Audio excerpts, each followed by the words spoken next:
You set a code of laws to live by.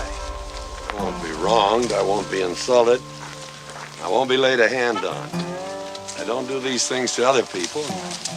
I require the same from them.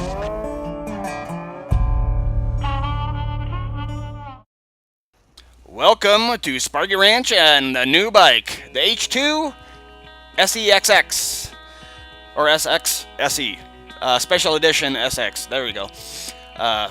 Just picked it up from the dealership and got some footage on the way back. This is the day after I'm actually doing the voiceover. I was expecting a good ride, but holy crap, I'm in love with this bike. It's going to take me about a month to read through the owner's manual to figure out all the buttons and knobs, but wow, unbelievable. It is a super bike that is comfortable as shit. It's amazing. So I thought I'd give you a quick video of my brand new baby on the ride home and talk about my first impressions of it.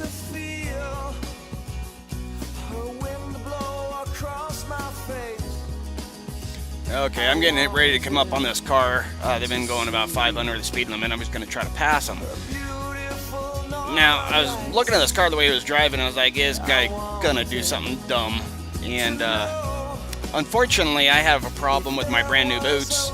I had the same problem with the Ninja 650, getting my boot under the shifter. I almost have to take my foot all the way off the peg, point my toe to get it under the shifter. So I gotta either move my shifter up or wear my other boots or figure something out. But you gotta watch this dude, man. No blinker, no nothing. I start to pass and I get out and then notice he's creeping. So I'm trying to jump on it and I redline this thing and can't shift. It was a pretty close call, but luckily my baby took care of me. Oh my God. Dude, seriously? Seriously? You have a rearview mirror for a reason. Yeah, those things a flash called a blinker. You should try to use them every once in a while. People like this, I want to slap. Yeah, shift. Oh God. Even in low mode, it picks up pretty good. The pickup on it is really kind of crazy because it's very, very, very fluid. So even at like 3.5, 4K RPMs, you just roll the throttle and it just goes. It's not a power lurch like most sport bikes or super bikes. It's just a nice even pickup. It's beautiful. They did a beautiful job with this. I rode this in low mode all the way to about 130 miles, 140 miles, something like that, and then put it up in medium, and yeah, it was still totally controllable. The only problem I had was almost right before I got home, I was downshifting in on the 650. I kind of blurped the throttle when I'm letting out the clutch, and on this bike, you don't do that. It'll actually kind of pull away from you a little bit. So getting used to the throttle on this is a little different from the regular sport bikes, but man, it's just smooth riding. Oh my God. No vibration. Mirrors are totally clear all the time. You feel a little vibration on the peg, but that's it. In your saddle, there's nothing. The saddle's totally comfortable. Cruise control works like a dream.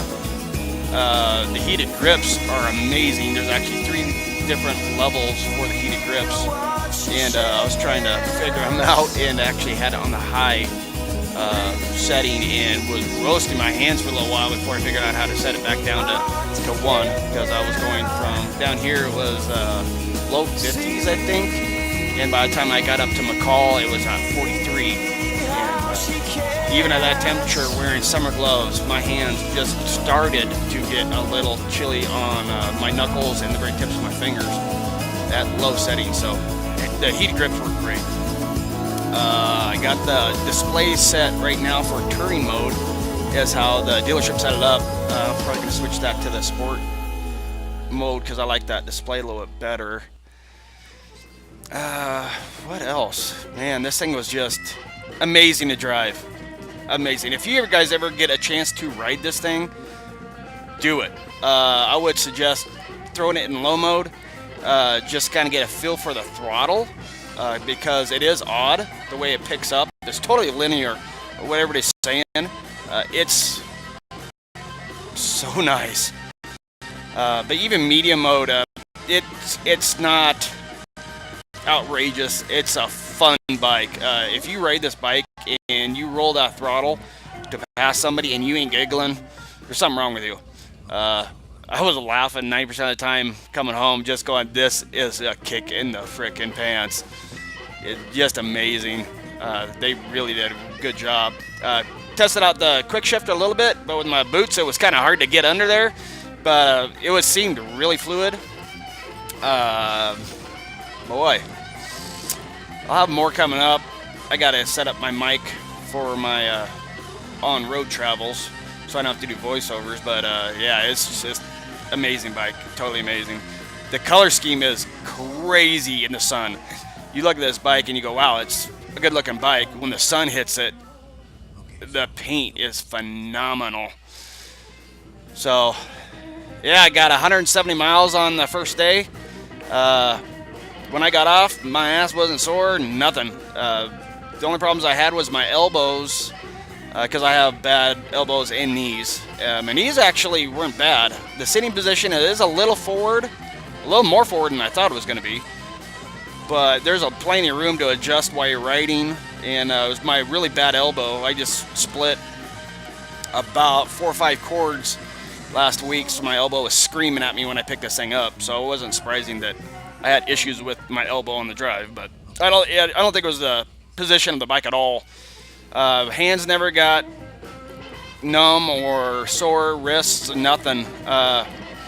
When I started getting a little cramped up, I just hit cruise control and just put my fingers on the grips and lean back. It was stretching out. It's easy on this bike. Anyways, I'm just rambling now. Hope you guys enjoy. I'll have more, especially next summer, doing travels around Idaho, and probably take a couple trips to Arizona and California. That'd be fun. Have a good one, guys. Take it easy.